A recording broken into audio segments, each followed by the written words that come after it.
नमस्कार, स्वागत है आपका जन टीवी उत्तराखंड में। आपके साथ हूं मैं सदफ फातिमा। खबरों की शुरुआत करेंगे हेडलाइंस के साथ।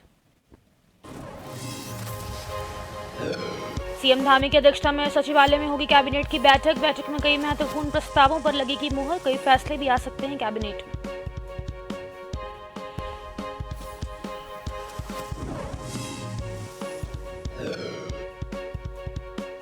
खराब मौसम के कारण केदारनाथ यात्रा आज हो रहेगी स्थगित। ऋषिकेश और श्रीनगर में रोके गए यात्री 18,000 यात्री रुद्रप्रयाग से गौरीकुंड के बीच रोके गए।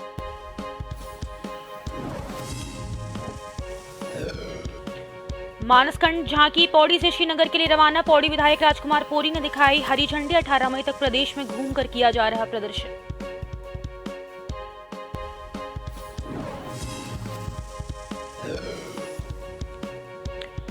हरिद्वार में निजी वाहनों में हूटर लगाने वालों के खैर नहीं। एसएसपी ने दी चेतावनी। चेकिंग के दौरान पाया गया हूटर तो होगी कड़ी कार्रवाई।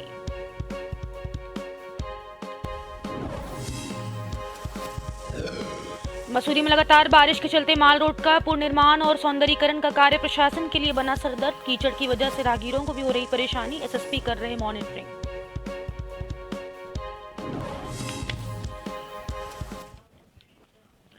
और अब खबरें विस्तार से। देहरादून के जोशीमठ के मुद्दे पर दिल्ली में आज बैठक होगी। राष्ट्रीय आपदा प्रबंधन प्राधिकरण के अपर सचिव की अध्यक्षता में बैठक होगी। वहीं पीडीए वैज्ञानिक संस्थाओं के विशेषज्ञों और उत्तराखंड राज्य आपदा प्रबंधन के अधिकारियों को बुलाया गया है। हाल ही में पोस्ट डिजास्टर नीड्स असेसमेंट की टीम ने जोशीमठ में रहकर 4 दिन तक प्रभावित क्षेत्र का बारीकी से आकलन किया था।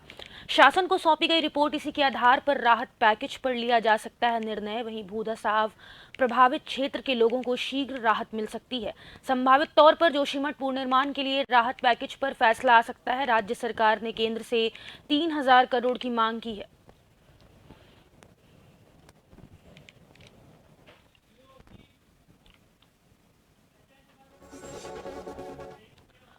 और इसी खबर पर अधिक जानकारी के लिए हमारे उत्तराखंड के ब्यूरो चीफ एसएन पंत जुड़ गए हैं। एसएन, आज देहरादून जोशीमठ के मुद्दे पर दिल्ली में बैठक होगी। बैठक में क्या कुछ महत्वपूर्ण सामने निकल के आ सकता है, इसकी जानकारी चाहेंगे आपसे। बिल्कुल फातिमा, आपको बताना चाहूंगा क्योंकि उत्तराखंड में 4 धाम यात्रा चल रही है और उत्तराखंड की आर्थिकी की रीढ़ 4 धाम यात्रा है और ऐसे में बद्रीनाथ का जो पहला पड़ाव पड़ता है वो जोशीमठ है। और जोशीमठ में पिछले दिनों जो आपदा आई है उसके कारण वहां पर काफी भू धसाव होने के साथ ही जो भूगर्भीय सर्वेक्षण के लिए भारत सरकार और राज्य सरकार ने मिलकर के अलग अलग प्रतिनिधि मंडल की टीम भेजने के बाद उसका जो आकलन किया था उसके आधार पर राज्य के मुख्यमंत्री पुष्कर सिंह धामी ने भारत सरकार से 3,000 करोड़ की आर्थिक सहायता मुआवजे के तौर पर मांगी थी, जिसको लेकर भारत सरकार ने अलग अलग टीमें गठित करने के बाद उत्तराखंड के जोशीमठ में भेजी थी। जोशीमठ में भूगर्भीय सर्वेक्षण, स्थलीय सर्वेक्षण करने के बाद केंद्र में यानी आज जब आप देखेंगे तो आज बकायदा उत्तराखंड और भारत सरकार के आपदा प्रबंधन तंत्र से जुड़े हुए तमाम अधिकारियों को बुलाया गया है, जहां पर आज एक महत्वपूर्ण बैठक होने जा रही है। और इस बैठक में भू धसाव से प्रभावित क्षेत्र के लोगों को किस प्रकार राहत दी जा सकती है, किस प्रकार इनका पुनर्निर्माण किया जा सकता है और क्या आने वाले समय में राज्य सरकार और भारत सरकार मिलकर के 3,000 करोड़ के प्रस्ताव पर काम करने के साथ ही लोगों को यहाँ से शिफ्टिंग करने के अलावा भविष्य में इस तरीके की दुश्वारियां पैदा न हो, इसके लिए राष्ट्रीय आपदा प्रबंधन प्राधिकरण के अपर सचिव की अध्यक्षता में बैठक शुरू की गई है, जिसमें तमाम मुद्दों को रखा जाएगा और उन मुद्दों के आधार पर ही जो राज्य सरकार ने 3,000 करोड़ रुपए की मांग आर्थिक सहायता के तौर पर मुआवजे के रूप में भारत सरकार से की है, उस पर भारत सरकार विचार करेगी। श्रीनिवास, अगर भूधसाव प्रभावित क्षेत्र के लोगों की बात करें तो उनके लिए इस बैठक में राहत पैकेज पर भी निर्णय लिया जा सकता है। तो राहत पैकेज में क्या कुछ राहत की खास बात इसमें आमजन के लिए निकल के सामने आ सकती है?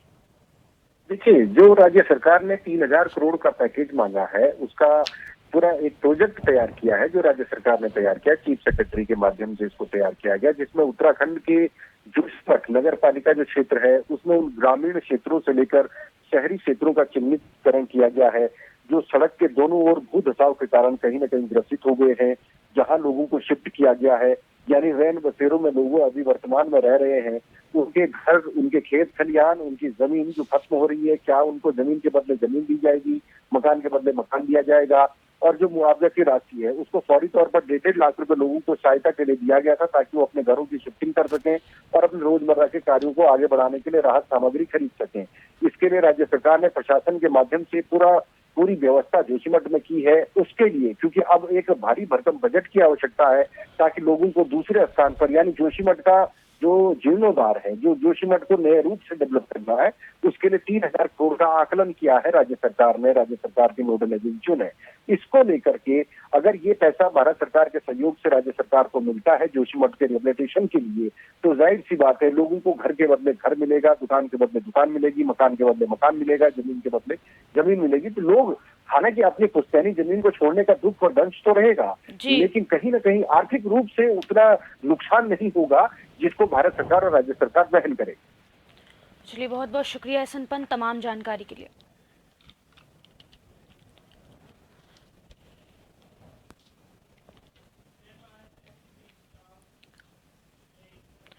देहरादून में धामी कैबिनेट की आज बैठक होगी। मुख्यमंत्री पुष्कर सिंह धामी की अध्यक्षता में बैठक होगी। शाम 4 बजे सचिवालय में ये बैठक होगी। वहीं बैठक में कई महत्वपूर्ण प्रस्ताव पर मुहर लगेगी। ऋषिकेश नगर निगम के सीमा विस्तार समेत कई अन्य प्रस्ताव बैठक में आएंगे। वहीं भूमि खरीदने वालों की पृष्ठभूमि जानने के लिए सत्यापन कराने का निर्णय भी राज्य सरकार ले सकती है। वहीं मंत्रिमंडल की बैठक में सीएम इस प्रस्ताव पर चर्चा कर सकते हैं। जनसंख्या असंतुलन को लेकर सीएम चिंता जता चुके हैं। वहीं अन्य दर्जन भर फैसले भी कैबिनेट में आ सकते हैं।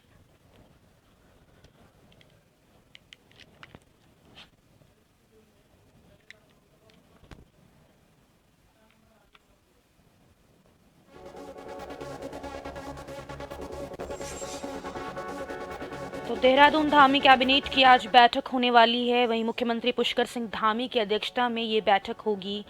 आपको बता दें कि बैठक में कई महत्वपूर्ण प्रस्ताव पर मुहर लगेगी। शाम 4 बजे सचिवालय में बैठक होगी।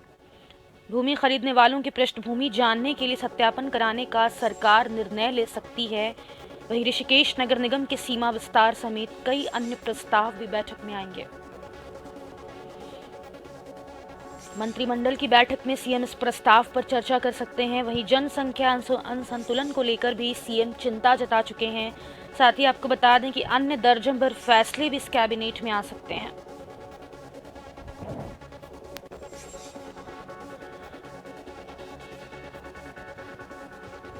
भूमि खरीदने वालों के पृष्ठभूमि जानने के लिए सत्यापन कराने का सरकार निर्णय ले सकती है।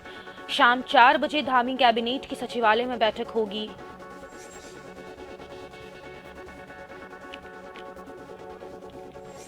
और इसी खबर पर अधिक जानकारी के लिए हमारे सहयोगी एहसन पंत सीधे उत्तराखंड से जुड़ गए हैं। एहसन पंत, आज धामी की कैबिनेट महत्वपूर्ण बैठक होने वाली है। ऐसे में माना जा रहा है कि बैठक में कई महत्वपूर्ण प्रस्ताव पर भी मुहर लग सकती है। क्या कुछ महत्वपूर्ण प्रस्ताव सामने निकल के आएंगे, जानकारी चाहेंगे आपसे। बिल्कुल फातिमा, आपको बताना चाहूंगा उत्तराखंड सरकार की आज महत्वपूर्ण कैबिनेट की बैठक राज्य सचिवालय में शाम 4 बजे को होने जा रही है, जिसमें मुख्यमंत्री पुष्कर सिंह धामी की अध्यक्षता में कैबिनेट की बैठक होगी और कैबिनेट में काफी अहम मुद्दों पर आज चर्चा की जाएगी। यानी तकरीबन अगर दर्जन भर फैसलों की हम बात करेंगे तो आज ऐसे 12 से अधिक मुद्दे हैं, बिंदु हैं जो कैबिनेट के सम्मुख लाए जाएंगे। जिसमें सबसे बड़ा जो आज कैबिनेट के सम्मुख प्रस्ताव आएगा वो सेतु आयोग आएगा। सेतु आयोग उत्तराखंड में तमाम विभागों को आपसी तालमेल, आपसी सामंजस्य के साथ जोड़ने वाला एक नया विभाग गठित किया जाएगा। इसको लेकर के तमाम विभागों से बकायदा मुख्य सचिव ने कोशिश की थी कि एक ऐसा प्रस्ताव तैयार किया जाए जो अलग अलग विभागों की रिक्वायरमेंट को ध्यान में रखते हुए उत्तराखंड का जो आगामी 25 साल का जो खाता होगा उसको तैयार करने में मदद मिलेगी। यानी ये एक संघीय ढांचे को विकसित करने के लिए आज सेतु आयोग के गठन को लेकर कैबिनेट फैसला ले सकती है। इसके अलावा बोर्ड परीक्षार्थियों को 2 विषय में अंक सुधार करने का मौका मिलेगा। इस बात को लेकर गाहे बगाहे शिक्षा मंत्रालय में तैयारियां चल रही थी, होमवर्क चल रहा था। इसको लेकर भी उम्मीद है कि शिक्षा विभाग के जरिए इस प्रस्ताव को आज कैबिनेट के सम्मुख रखा जाएगा। तीसरा, ऋषिकेश नगर निगम जो क्षेत्र है उसका सीमा विस्तार की मांग लगातार क्षेत्र के लोग कर रहे हैं और सीमा विस्तार इसलिए भी जरूरी है कि आबादी लगातार बढ़ती जा रही है। ऐसे में नगर निगम के जो परिदृश्य है उसको बढ़ाने पर विचार किया जा सकता है। शहरी विकास विभाग के अंतर्गत बकायदा इस प्रस्ताव को हरी झंडी मिल सकती है। वहीं सूचना एवं लोक संपर्क विभाग के जो विज्ञापन नियमावली है, सूचीबद्धता की नियमावली के तहत उसको लॉन्च करने की कोशिश की जाएगी, उसको नवीनीकरण के तहत लिया जाएगा, उसको भी कैबिनेट के सम्मुख रखा जाएगा। इसके अलावा जनसंख्या नियंत्रण कानून है, यानी तमाम ऐसे प्रस्ताव हैं जिनका सीधा सरोकार उत्तराखंड की आवाम से है, उत्तराखंड की सरकार से है। उनको लेकर आज महत्वपूर्ण फैसला लिया जाएगा। लेकिन इससे पहले एक जो बड़ी खबर है फातिमा, वो जरूर कहना जी। चाहूंगा कि उत्तराखंड के मुख्यमंत्री ने कैबिनेट से पहले अपने ही कैबिनेट के सहयोगी मंत्री, यानी वित्त मंत्री कहें या संसदीय कार्य मंत्री कहें या फिर शहरी विकास मंत्री प्रेमचंद अग्रवाल, जिनका वीडियो एक वायरल हुआ था जहां सड़क पर एक गुंडे की तरह वो मार पिटाई करते वीडियो में नजर आए थे, उसको लेकर के जगह जगह प्रदर्शन हो रहे हैं। यानी वित्त मंत्री के खिलाफ आम जनता सड़कों पर है, विपक्ष लगातार आरोप लगा रहा है। ऐसे में मुख्यमंत्री ने कैबिनेट की बैठक से पहले अपने सहयोगी मंत्री को तलब किया है और इस पूरे प्रकरण पर उच्च स्तरीय जांच करने के लिए सही तरीके से पारदर्शिता के साथ ये जांच हो, इसके लिए डीजीपी को भी दिशा निर्देश दिया है। चलिए, बहुत बहुत शुक्रिया है संपन्न तमाम जानकारी के लिए।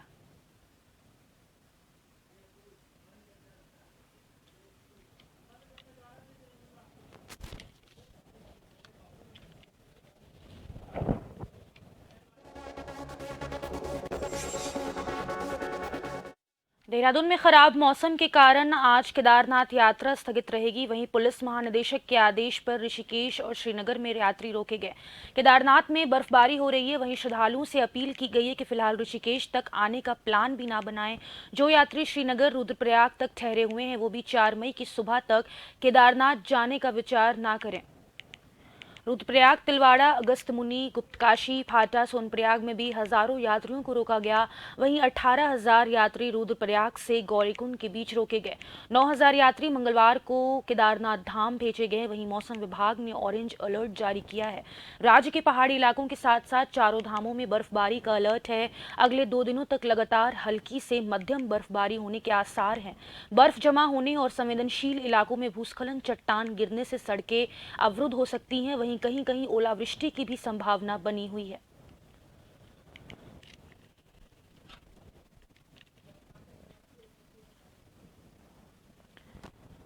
तो खराब मौसम के कारण आज केदारनाथ यात्रा को स्थगित कर दिया गया है। वहीं पुलिस महानिदेशक के आदेश पर ऋषिकेश और श्रीनगर में यात्री रोके गए हैं। केदारनाथ में बर्फबारी हो रही है, वहीं श्रद्धालुओं से अपील की गई है कि फिलहाल ऋषिकेश तक आने का प्लान भी ना बनाएं।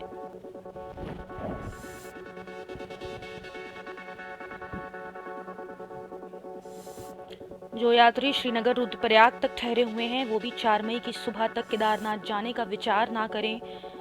वहीं 18,000 यात्री रुद्रप्रयाग से गौरीकुंड के बीच रोके गए हैं।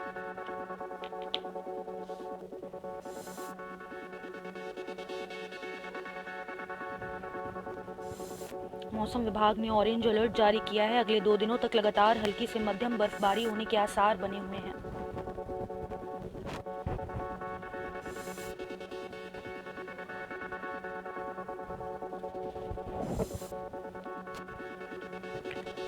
नौ 9,000 यात्री मंगलवार को केदारनाथ धाम भेजे गए। वहीं फिलहाल ऋषिकेश तक आने का प्लान भी यात्री ना बनाएं, ऐसा आदेश पुलिस महानिदेशक की तरफ से आया है।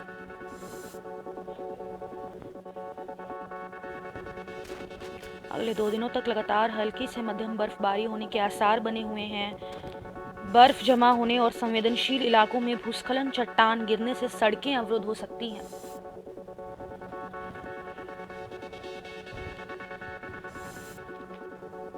कहीं कहीं ओलावृष्टि की भी संभावना है।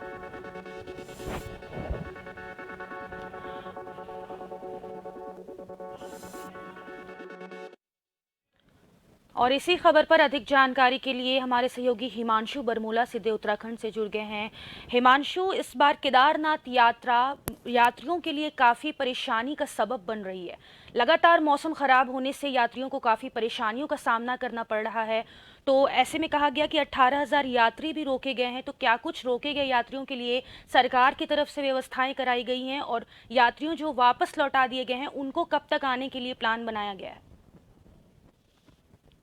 मैं आपको बताना चाहता हूं कि चारधाम यात्रा उत्तराखंड में शुरू हो चुकी है और इसको लेकर सरकार ने पूरी तैयारियां भी की थी, लेकिन मौसम की बेरुखी ने सरकार को एक बार फिर से उसकी तैयारियों पर खलल डाल दिया है। इसी के तहत अगर आज बात की जाए चारधाम यात्रा के तहत केदारनाथ की, तो केदारनाथ में लगातार 2 दिन से बर्फबारी जारी है, जिसके तहत रुद्रप्रयाग से गौरीकुंड, जो कि 70 किलोमीटर का रास्ता है, इस बीच तकरीबन 18,000 यात्री रोके गए हैं और मंगलवार को केदारनाथ धाम के दर्शन किए, जिन्हें गौरीकुंड से केदारनाथ जाने दिया गया है। साथ ही साथ 7,000 यात्रियों को गौरीकुंड में ही रोक दिया गया। इसी के तहत डीजीपी जो पुलिस कप्तान है प्रदेश के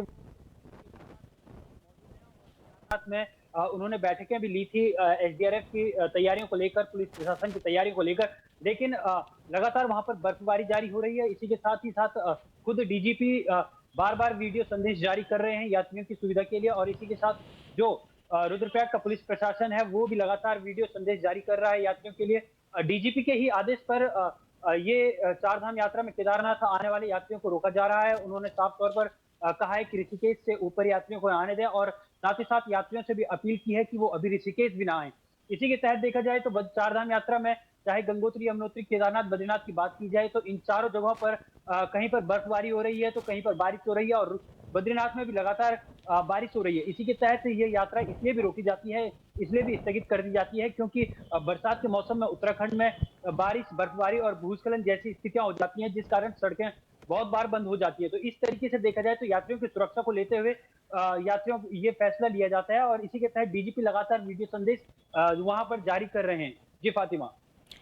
हिमांशु, ऐसा बोला गया कि बर्फ जमा होने से संवेदनशील इलाकों में भूस्खलन और चट्टान गिरने से सड़कें भी अवरुद्ध हो सकती हैं, तो ऐसे में यात्रियों को और परेशानियों का सामना करना पड़ सकता है। इसके लिए क्या कुछ खास व्यवस्था कराई गई है? निश्चित रूप से इसीलिए ये यात्रा रोकी गई है क्योंकि जब बरसात उत्तराखंड में होती है तो पहाड़ी इलाकों में भूस्खलन और बर्फबारी के कारण रास्ता बंद होने के जो है वो चांसेस रहते हैं। इसी के तहत यात्रियों को यात्रा करने से रोका जाता है, और इसी के तहत ही डीजीपी लगातार यही अपील कर रहे हैं कि यात्री जो भी हो, जो जहां पर है वो वहीं पर रहें और सुरक्षित रहें। अपने आसपास के जो भी इलाके हैं वहां पर भी देखें, और सुरक्षित स्थान पर होटल, जो लॉजेज हैं या धर्मशाला है, वहां पर रुके। और पहले उन्होंने ये भी अपील की है कि हो सके तो अभी ऋषिकेश से ऊपर ना आया जाए, क्योंकि होता क्या है कि जब चारधाम यात्रा शुरू होती है तो ऐसे में चारधाम यात्रा शुरू होने से पहले बहुत सी धामों में ये बर्फबारी को साफ करने का काम किया जाता है। बर्फबारी साफ होती है तो उस वजह से रास्ता भी साफ होता है। अभी केदारनाथ की बात की जाए और यमुनोत्री की बात की जाए, चाहे पांचवें धाम की बात की जाए, हेमकुंड साहिब की, तो वहां पर बर्फबारी के कारण जो रास्ता है वो अभी ढक चुका है। ऐसे में रास्ते का भी पता नहीं चलता और यात्री हो सकता है रास्ते से भटक जाए। तो ऐसी परिस्थितियों में सरकार पहले से ही रास्ते को साफ करवाने का काम करती है, इसलिए अभी लगातार हो रही बर्फबारी के कारण भी जो रास्ता साफ किया गया था वो रास्ता एक बार फिर पुनः ढक चुका है। जी फातिमा। चलिए, बहुत बहुत शुक्रिया हिमांशु तमाम जानकारी के लिए।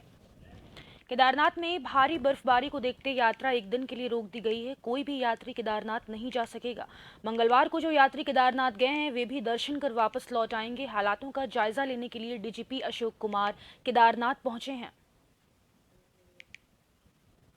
आज केदारनाथ जी में कितनी भारी बर्फबारी हुई है। कल पिछले 24 घंटे से लगभग लगातार बर्फबारी जारी है और मौसम बहुत ही प्रतिकूल हो चुका है। हमने आज यात्रा को पूरी तरह से रोक दिया है, ऋषिकेश से, श्रीनगर से, फाटा से, गौरीकुंड से। और जो यात्री कल आए थे वो भी अधिकांश कल निकाल दिए थे। कुछ लोग बचे थे 500-700, वो आज सुबह प्रस्थान कर रहे हैं वापस। और यहाँ मौसम को देखते हुए ऐसी कंडीशन नहीं है कि यहाँ पे तीर्थयात्री रुक पाए। 3 मई को जो है ऑरेंज अलर्ट भी बताया गया है, जिसको मद्देनजर रखते हुए 3 मई की जो यात्रा है वो किसी कारण से, मौसम के कारण से जो है वो रोकी गई है। तो सभी यात्रियों से अनुरोध है कि वो जहाँ भी है वही उसी जगह पे रहे और केदारनाथ धाम की तरफ आने की कल कोशिश ना करे। ये सभी से हमारा अनुरोध है। उत्तराखंड के उत्तरकाशी में लगातार मौसम खराब होने के कारण गंगोत्री धाम और यमुनोत्री धाम की यात्रियों की संख्या धीरे धीरे काफी कम देखने को मिल रही है। लगातार बारिश और बर्फबारी होने के कारण यात्रियों को काफी दिक्कतों का सामना करना पड़ रहा है। वहीं यात्रीगण इस ठंड में भी अपनी आस्था को लेकर मां गंगे की निर्मल धारा में अपनी आस्था की डुबकी लगा रहे हैं।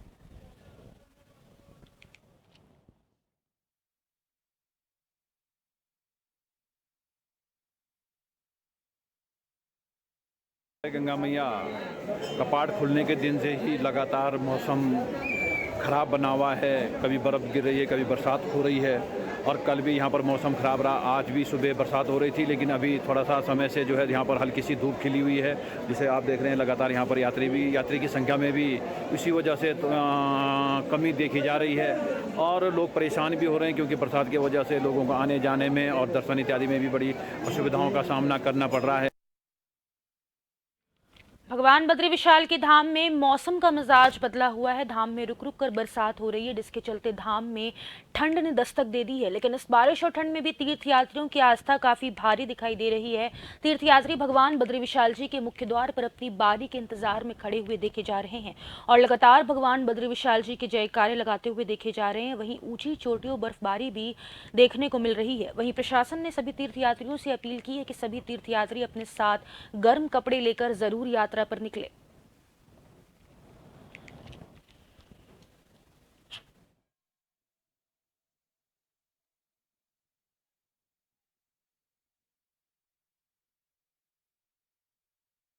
पहाड़ों की रानी मसूरी की माल रोड के पुनर्निर्माण और सौंदर्यीकरण का कार्य प्रशासन के लिए सिरदर्द बन गया। लगातार हो रही बारिश के कारण माल रोड पर काम नहीं हो पा रहा है, जिससे लोगों को भारी परेशानियों का सामना करना पड़ रहा है। माल रोड को खोदने के बाद माल रोड में कीचड़ हो गया है, जिससे पैदल चलने वाले लोगों को काफी परेशानी हो रही है। प्रशासन द्वारा माल रोड के पुनर्निर्माण के कार्य को जल्द से जल्द पूरा किए जाने को लेकर दिन रात काम किया जा रहा है। खुद एसडीएम मसूरी नंदन कुमार और नायब तहसीलदार विनोद तिवारी प्रशासनिक टीम के साथ लगातार काम की मॉनिटरिंग कर रहे हैं।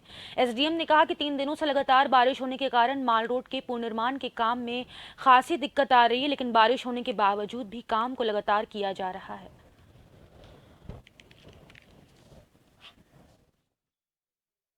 बारिश से दिक्कतें महसूस हो रही हैं, वो काफ़ी बहुत दिक्कतें हो रही हैं। अभी एसडीएम साहब का भी उन्होंने भी निरीक्षण किया है, वो भी निरीक्षण करके गए हैं। और बाकी नाली नूली का है यहाँ पर ज़्यादा, तो नाली का भी करा रहे हैं, क्लियर करा रहे हैं, मीटिंग कर रहे हैं उनसे, यहाँ के व्यापारियों से भी, और एसडीएम साहब के ऑफिस में बुला दिया गया है सब। पूरे प्रदेश भर की यात्रा पर निकले मानस खंड झांकी रथ को पौड़ी विधायक राजकुमार पोरी ने हरी झंडी दिखाकर पौड़ी से श्रीनगर के लिए रवाना किया। गणतंत्र दिवस परेड में विभिन्न राज्यों में भारत सरकार के मंत्रालयों की 27 झांकियों में से पहले स्थान पर रही मानस खंड झांकी का रथ बीते सोमवार को पौड़ी पहुंचा, लेकिन खराब मौसम के कारण उसे बस अड्डे में ही खड़ा कर दिया गया। बता दें कि 18 मई तक प्रदेश के ब्लॉक मुख्यालयों और मुख्य शहरों में घूमकर प्रदर्शन करने को निकले इस रथ में जागेश्वर मंदिर, Corbett National Park, Aipan art और वनों का समावेश बखूबी दर्शाया गया। विधायक राजकुमार पोरी ने झांकी के गणतंत्र दिवस परेड में पहले स्थान पर रहने पर खुशी जताई। उन्होंने इस दौरान पूरे प्रदेश में यात्रा पर निकले मानसखंड झांकी रथ की सुखद यात्रा की कामना की।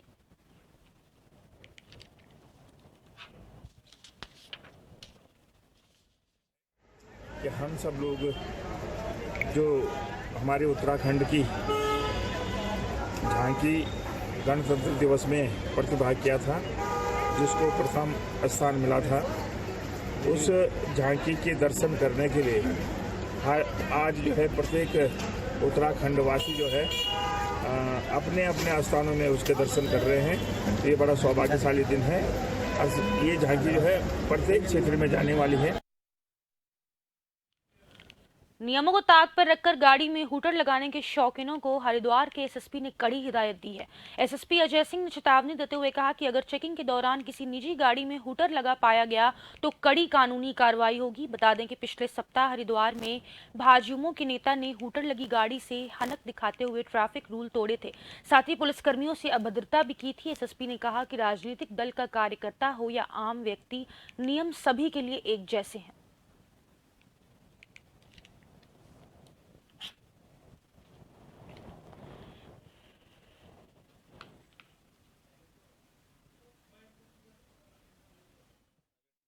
जाता है, चूँकि यह मैंडेटरी सिर्फ पुलिस के वाहन हो या इमरजेंसी सर्विसेज के एम्बुलेंस या फायर सर्विस, इसी तरह के लोग ही यूज़ कर सकते हैं ऐसी इमरजेंसी के समय में। यह प्रकरण अभी कुछ दिन पूर्व भी आया था, जो चिला मार्ग पे था, जो पौड़ी की जो चौकी, वहाँ पर ऐसा इंसिडेंट आया हुआ था। साथ ही साथ बीच बीच में भी अभियान के तौर पर हूटर हो, चाहे अन्य जो MB एक्ट के तहत जो हमारी कार्रवाई होती है वो की जाती है। भविष्य में ऐसी कोई शिकायत आएगी तो उसमें MB एक्ट के प्रावधानों के तहत जरूर कार्रवाई की जाएगी। हल्द्वानी में प्रशासन अवैध क्लिनिक संचालकों के खिलाफ छापेमारी अभियान चला रहा है। सिटी मजिस्ट्रेट रुचा सिंह और एसएमयू रश्मि पंत ने छापा मारा। दमुआ जुंगा इलाके में बिना डिग्री के संचालित हो रहे राधा स्वामी क्लिनिक को सील कर दिया। सिटी मजिस्ट्रेट ऋचा सिंह ने बताया कि जिन जगहों पर अवैध तरीके से क्लिनिक चल रहे हैं उनके खिलाफ अभियान चलाया जा रहा है।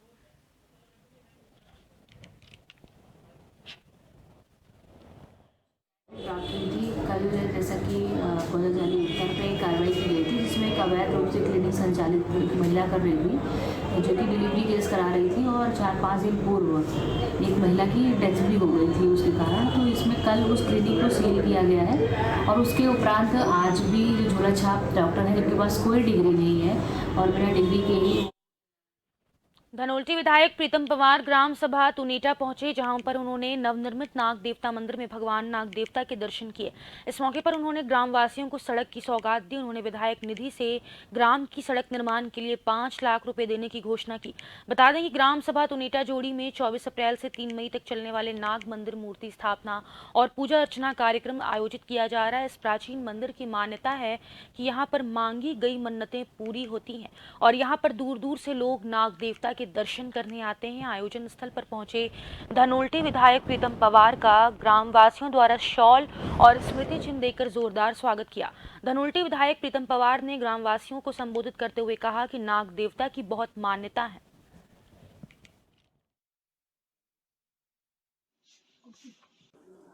देखिए, ये मंदिर का निर्माण सभी लोगों की सहमति से हुआ है और एक समिति का गठन किया गया है और सभी लोगों द्वारा थोड़ा थोड़ा सहयोग किया गया है। जो जिसका जितना सामर्थ्य था उन्होंने अपनी तरफ से करके और बिना किसी सरकारी धन के ये मंदिर का निर्माण हमने किया है।